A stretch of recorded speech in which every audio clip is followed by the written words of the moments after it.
que está dormida todavía, producto de la pandemia que estamos viviendo. Bueno,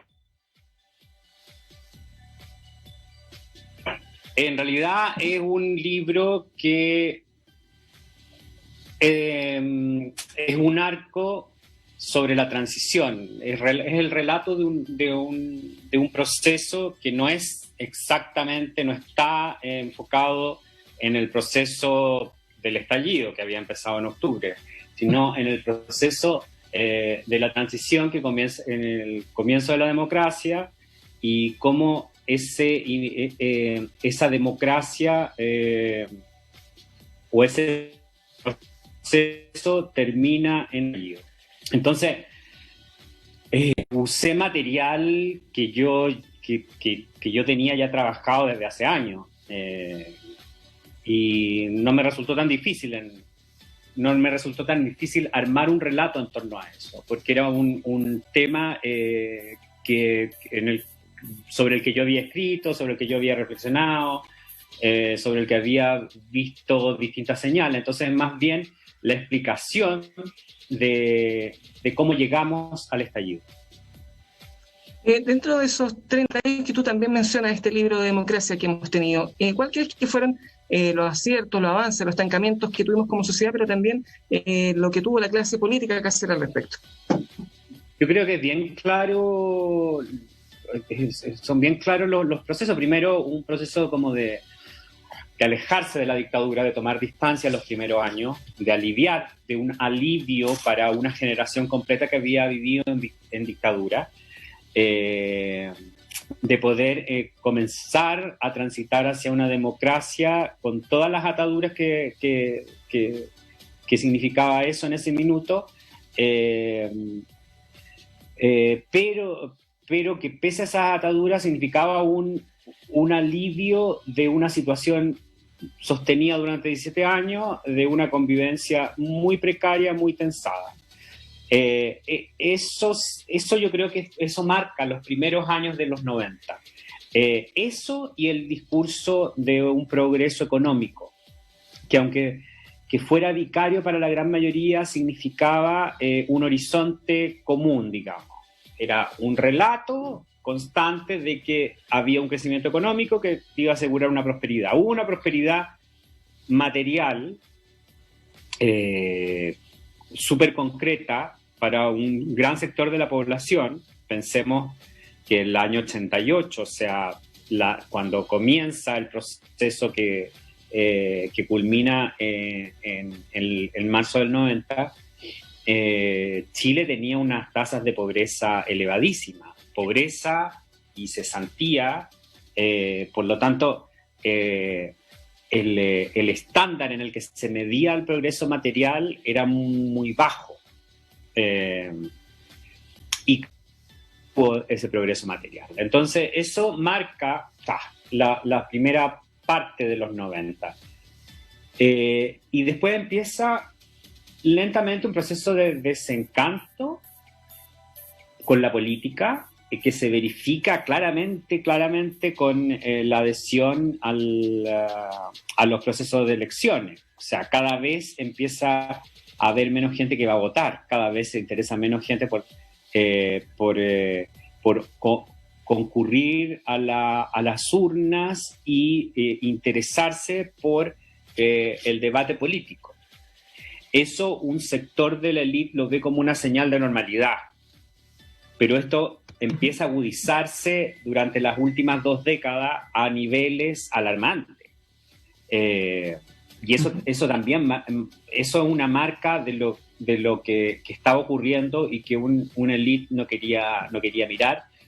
No quería mirar por comodidad, por autosatisfacción también, y porque enfrentarlo significaba hacer cambios que no querían hacerse y que no se hicieron. Pero ¿tú crees que, por ejemplo, la sociedad misma no quiso de alguna otra forma acelerar estos cambios porque o estaba dormida, porque tenía otras cosas que hacer y por eso que de alguna otra forma reventó todo lo que reventó desde octubre? Disculpa, es que no te escuché bien. Que si tú crees que la sociedad que de alguna otra forma permaneció dormida durante todos estos años, por intención, porque tenía otras cosas que hacer, de alguna otra forma despertó tan violentamente o vio que de alguna otra forma lo que pasa había es una que especie de yo estafa. creo que nunca, no hay que pensar de que si hay algo que nunca, en que los discursos de la élite tomaban en cuenta, era que era el mismo Chile el año 95 al del año 2019. Y no era el mismo, entonces no podemos decir que hay un ente llamado chilenos que en un principio se conformaba y que en otro no. Hay generaciones entre medio y realidades muy distintas, hay generaciones que crecieron en realidades muy distintas. O sea, la generación que hoy día tiene 20 años creció en un mundo totalmente diferente, en un país totalmente distinto a la que creció, por ejemplo, en la época en la que yo me crié en Chile, con realidades económicas, sociales, con debates distintos, con acceso a información muy diferente. Entonces, claro, esa comparación como si fuera la misma foto, pero en distinta época, yo creo que es uno de los problemas que tuvo la élite chilena a la hora de tener un discurso sobre lo que quería o no quería la sociedad chilena. Claro. De hecho, Oscar, a propósito de lo que tú comentas, por ahí también se esboza un poco que en algún momento del año 2019 escuchamos una declaración del presidente de la República diciendo de que Chile era el oasis de Latinoamérica, como un poco desconectado de la realidad que se estaba viviendo en los últimos años. Es que fue un mes antes del estallido. Claro. Esa declaración fue en un medio internacional, fue en El País, creo, en una entrevista al País. Fue un mes antes del estallido y era esa satisfacción por la labor hecha por el país, por el sistema, por el modelo construido, que expresaba el presidente Piñera en esa entrevista, era una satisfacción que no solamente tenía él, eso hay que decirlo, era una satisfacción que tenía el gobierno de este minuto y parte de la oposición actual, que fueron gobierno durante la mayor parte de los durante todos los 90, la mayor parte de los 2000. Entonces, lo que estaba expresando él era básicamente la idea de que el crecimiento lo era todo y que ciertos índices de crecimiento iban a lograr que el país se desarrollara, que la población, que los chilenos, que el pueblo estuviera satisfecho o al menos conforme, y que no había de qué quejarse. En el fondo no había de qué quejarse porque si nos comparamos con el resto de los países de Latinoamérica estábamos espléndidos. Ese discurso estaba agotadísimo. Y estaba agotadísimo hace años, y estaba agotadísimo desde que el 2006 empezó la Revolución Pingüina, estaba agotado con el Transantiago, estaba agotado cuando ocurrió lo del Transantiago, estaba agotado cuando ocurrió el movimiento universitario del 2011, etc. ¿Qué pasa? Claro, pero el tema es, Oscar, que justamente en todo este proceso se estaba hablando entonces de una, podríamos decir, de una falsa normalidad, porque el país se supone que está bien. De hecho, incluso si los vamos más atrás en la misma historia presente, incluso en un momento se habló del famoso discurso de que Chile eran los jaguares de Latinoamérica, así como Piñera habló del oasis, pero otros hablaban de los jaguares de Latinoamérica, y estaba todo bien. El sistema económico era bueno, el sistema educativo era bueno, todo era bueno. Claro, lo que pasa es que, claro, ese fue como un discurso de los 90, lo de los jaguares y el despegue económico como símbolo, ¿no? Y como, ya, puede que era una fórmula para decirle a una mayor parte de la población que no disfrutaba de esos beneficios, decir, bueno, ahora pueden consumir, pueden comprar, tienen crédito, tienen acceso al crédito y pueden tener una especie de prosperidad vicaria, digamos. Mientras tanto, en los medios nos mostraban, no sé, el avance de las empresas chilenas fuera, el modo en que Chile era tenido en cuenta en distintos rankings, etcétera, etcétera. Eso funcionó, yo creo, que hasta el año 98, con la crisis asiática. Ahí empezó a haber un desacople cada vez más intenso entre la cúspide de esta sociedad, en donde efectivamente se empezó a vivir como nunca se había vivido, y el resto. Lo que pasó que en la cúspide ocurrió una especie, no sé, de fenómeno social, que es que cuando después de 30 años de vivir muy bien, existe la idea de que todos están viviendo muy bien. Y no era así. O sea, lo que nos decían las estadísticas era que la mayor parte de los chilenos, la mayor parte de las familias en Chile vivían con 400 o menos de 400.000 pesos mensuales. Y nos decían que eso es clase media, en circunstancias que un departamento de 2 dormitorios, para ponerlo bien en concreto, en Santiago, el arriendo mensual son, no sé, 400.000 pesos o 300 y tanto en una comuna de ingresos medios. Entonces, algo no cuadraba. Y eso que no cuadraba nunca fue abordado directamente, porque lo que se decía públicamente era que la clase media era enorme, pero vemos actualmente, con la crisis en curso, que esa clase media se empobreció en el plazo de 2 meses. Y entonces era finalmente una clase media que dependía del crédito y que estaba endeudadísima. Y según las cifras de endeudamiento de hace un año ya. O sea, las tasas de endeudamiento familiares eran altísimas. Sí, bueno, más altas ahora. Pero... Claro.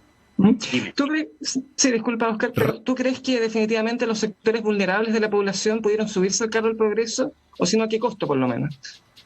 Yo creo que pudieron...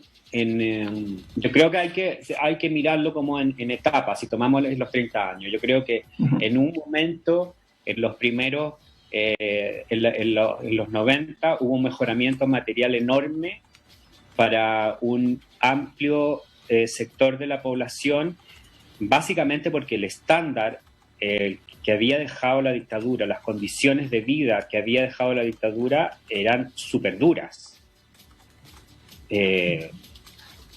Recuerdo una cifra de los 5 millones de pobres en un país de 12 millones de habitantes en el año 88. Era algo así la proporción. Una pobreza que era una pobreza material, que era distinta a la pobreza actual, porque era una pobreza de gente sin zapatos. Era una pobreza de desnutrición. Sí. Era unas condiciones materiales muy precarias, extremadamente precarias. Entonces, claro, los 90 marcan un mejoramiento en unas condiciones de vida que eran malísimas. Pero ese mejoramiento significó también la creación de una marginalidad nueva, de una marginalidad que ahora pesa, porque significa, en el caso de Santiago, la ciudad más grande donde está la mayor parte de la población de los chilenos, significa poblaciones de viviendas sociales construidas lejísimo de las fuentes de trabajo de las personas, donde no hay servicios públicos, donde hay hospitales que colapsan porque atienden una cantidad enorme de población, donde no hay, donde la educación pública escasea. Pensemos que la mayor parte de los liceos emblemáticos de Santiago, que son unos pocos, que son de los que siempre se habla, pero atienden a un 0,0001% de la población, liceos que están en Santiago Centro y en Providencia, pero cuyos alumnos no son de Santiago Centro de Providencia. O sea, ¿qué significa eso? Que hay un gran sector de la población que no tiene acceso de educación pública de calidad. Eso, entonces se creó una nueva marginalidad distinta a la anterior, a la que se había acostumbrado en Chile, pero marginalidad igual. O sea, un sector donde el problema empezó a ser el narco y la escasísima relación con el Estado. O sea, la relación que se podía tener con el Estado era, por ejemplo, Carabinero presente, pero Carabinero en amplias zonas del país, de Santiago, no está. Ausente. Sí. Entonces, Exacto. claro, ese mundo quedó invisibilizado, de ese mundo no se hablaba, no se veía, era como si no existiera. Y ese mundo de repente empieza a aparecer de manera, y termina por aparecer de manera violenta después del estallido. Oscar, Exacto. pero Sí. esta ecuación de situaciones que van ocurriendo, que hacen llegar al 18 de octubre, ¿esto no podría haber ocurrido antes? ¿O es la era de las cosas que se ven por internet, de las redes sociales, de los medios que bombardean con cosas, lo que hace también como parte de la detonante de todas estas cosas? Porque, por ejemplo, con todos estos elementos que tú nos has ido contando, los vimos en los 90, los vimos a comienzos del 2000, o sea, en cualquier momento esto podría haber detonado, pero ¿qué crees tú que fue lo que hizo clic en toda esta ecuación de hechos para que fuera ahora y no antes? Yo creo que hay un montón, se puede especular sobre un montón de elementos. Primero, por ejemplo, en términos súper concretos, el gobierno en el que estábamos. Era un gobierno que había ganado con una sola promesa básica, que era tiempos mejores, mejoría económica. Porque fue la punta de lanza del ataque al gobierno anterior, que el gobierno anterior no estaba logrando el crecimiento que Chile podía tener. Entonces, la campaña de Sebastián Piñera fue una campaña concentrada en el crecimiento. Y el crecimiento no llegó. La promesa no se cumplió. Ese mismo gobierno había sido elegido por una mayoría, pero era la mayoría de la mitad de los votantes. Porque fue una elección donde se extremó este proceso que te decía yo de desafección, y lo que pasó fue que acudió menos del 50% de los chilenos a votar, acudieron. Entonces, era un gobierno que tenía, digamos, ese antecedente. No tenía un gran apoyo popular. Había ganado, sí, con un porcentaje mayor al cerca del 55%, pero de menos del 50% del total.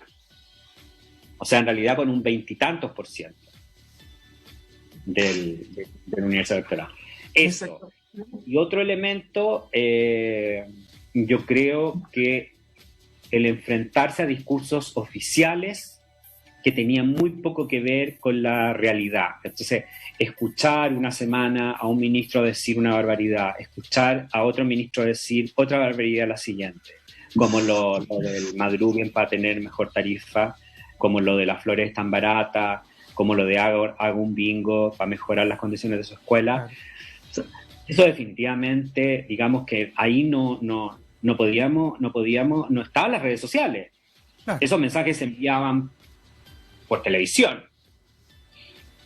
Entonces, el tema como de la nueva tecnología como un elemento catalizador, yo creo que a esas alturas no. Lo que pasaba era que se cumplían 30 años de una larga espera para muchas familias chilenas, una espera de tranquilidad que no llegó. Y la respuesta y lo que veían eran promesas incumplidas. Y ese día, el 18 de octubre, el cierre del metro en Santiago rebasó el vaso. O sea, la gente estaba en la calle sin saber cómo volver a casa después de una jornada de trabajo, encima el último día del semana hábil. Y lo que recibía como ayuda del Estado era Carabineros, que llegaba a reprimir. O sea, cuando uno escucha los testimonios de la gente, de las personas que que la pasaron ese día caminando. O sea, yo he conversado con gente que caminó desde el centro hasta la Florida. Y eran muchísima gente caminando, esquivando carabineros. Entonces, esa era la manera que llegaba el Estado en ese momento de crisis a las personas. Fue una insensatez del porte de una catedral. Sí. Eso es verdad. Pero ojo, Óscar, a lo largo de estos 30 años también hubo bastantes movimientos sociales que se expresaron en diferentes protestas ciudadanas, sobre todo en el ámbito de la educación, pero también en el ámbito de la AFP, el sistema previsional, grupos ecologistas también que protestaron por diversas causas. ¿Cuál crees que fue el grupo más influyente que de alguna otra forma pudo llevar la batuta para este estallido?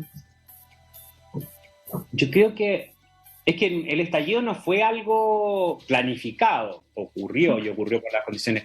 Lo que uno puede ver antes del estallido es una sucesión desde 2006 en adelante de movimientos de descontentos que van desde los estudiantes, secundarios, universitarios, hasta las comunidades.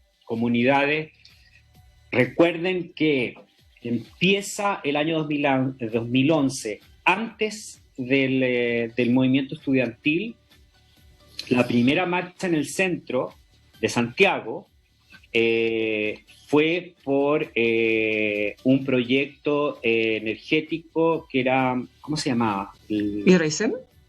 No. Fue ¿Punta de Choros? Punta de Choros. Entonces, esa era aparece después aparece Freirina, después hay Puerto Aysén, después Siloé, el 2016.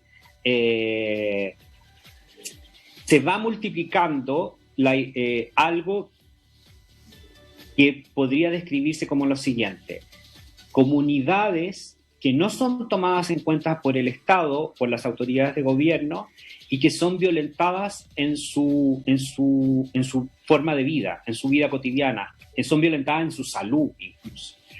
Y el único recurso que tienen para ser escuchados y tomados en cuenta es salir a la calle, tomarse carreteras, en el caso de Freirina, salir a protestar, armar huelga, y eso se repitió en los gobiernos de Piñera y Bachelet, en distintas zonas del país.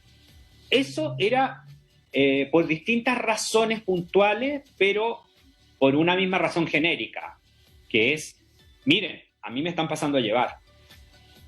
A eso le sumas la seguidilla de noticias sobre abusos que cometen grandes empresas, las colusiones de los pollos, del confort, y que afectan justamente a la población más pobre. Porque para la población más pobre, la alimentación y los objetos de aseo de hogar significan un altísimo porcentaje de sus ingresos. Entonces, que estos grandes empresarios estén coludiendo para cobrarte más por algo que tú no puedes dejar de comprar, o como en el caso de la Polar, ¿lo recuerdan? Estén robándole a gente a la que le cuesta mucho pagar una cuota. Inevitablemente provocaba indignación. Y después ver que la justicia tiene mano muy blanda y que todo el sistema está hecho para que nada pase realmente, para que nadie vaya a la cárcel en esos casos, es una sensación de hastío que se fue acumulando, porque era una y otra vez y se repetía, y llega por fin a partir del 2015 al ámbito electoral, y nos enteramos de que las campañas de gran parte de los parlamentarios, e incluso los presidenciales, eran financiadas por intereses económicos. Por lo tanto, las personas que se suponía representaban a esos electores, más bien representaban esos intereses, al final de cuentas. Exacto. Bueno, nos está quedando poco tiempo, lamentablemente, pero antes de terminar esta entrevista, dos consultas finales. Lo primero, ¿qué expectativas tú tienes de este proceso constituyente cuya campaña va a comenzar prontamente y que va a tener su máxima expresión el próximo 25 de octubre? ¿La ciudadanía va a expresarse correctamente? ¿Qué rol también va a jugar la clase política al respecto? Y lo segundo... Ya, sí. No, lo que te decía era que lo que yo espero es que se lleve a cabo porque es la gran salida que tenemos todos. Además. O sea, no les veo otra salida, porque para la gente que apostó que con la pandemia el nivel de descontento que llevó al estallido iba a calmarse, eso no es así. Eso no es así, menos aún con la crisis económica que esto ha acarreado. Entonces, el proceso constituyente es una forma de decir, bueno, pensemos entre todos y establezcamos una forma de convivencia. Una forma de convivencia que nos lleve a una salida política a esta crisis que ya nos tiene a todos agotadísimos. Entonces, el problema es que la elección con pandemia tiene también en vilo este asunto. O sea, o hacer concurrir a la gente a votar o a marcar su preferencia en medio de una pandemia es complejo y es usado como argumento para quienes no quieren tener este plebiscito. Además, vamos a esperar si es que la pandemia no hay ningún rebrote grave, se puede realizar este plebiscito. La última consulta, ¿dónde podemos buscar el libro? ¿Qué va a hacer para difundirlo también? Porque por las actuales circunstancias, lamentablemente, las giras, los seminarios, las presentaciones están suspendidas. No hubo presentación porque el libro apareció justo en la semana en la que empezó la crisis en Santiago y en Chile. Entonces, la semana que apareció el libro, cerraron todas las librerías. De momento hay librerías abiertas, no sabría decir cuáles, pero es posible comprarlo en línea en buscalibre.cl, en línea físico y en amazon.es para la poca gente que tiene libro electrónico, digamos. Entiendo, las librerías pequeñas de Providencia y Santiago están abiertas y según el caso en provincia. Pero el libro está disponible por envío en línea. Perfecto. Muy bien, escuchábamos o veíamos también, sé que usted está conectado a nuestras redes sociales, a Óscar Contardo, autor del libro Antes que fuera octubre, de la editorial Planeta, que ya está en librerías tanto virtuales como físicas, pero ha conversado con nosotros en Radio Portales sobre este trabajo literario. Óscar, te agradecemos absolutamente por esta entrevista a distancia que por fin se pudo realizar y lógicamente cuando ya las cosas estén mejor, te invitamos acá a la radio para que converse más sobre tus trabajos. Ya, muchas gracias a todos. Muchas gracias. Un abrazo, Óscar. Y gracias también a ti, Cristian, y a Óscar por esta entrevista. Y nosotros nos vamos a ir a la música acá en la Portales, luego nos vamos a la pausa, estamos pasaditos, así que ahí nos ponemos al día con toda la información. Y un abrazo, Cristian, y estamos, por supuesto, siempre atentos contigo a las informaciones y a las futuras entrevistas acá en la Primera de Chile. Sí, estaremos pendientes. Justo, ¿ves? Ahí está. Lo cortó Anselmo, eso se llama fuerte cogote. Vamos a la música, luego a la pausa.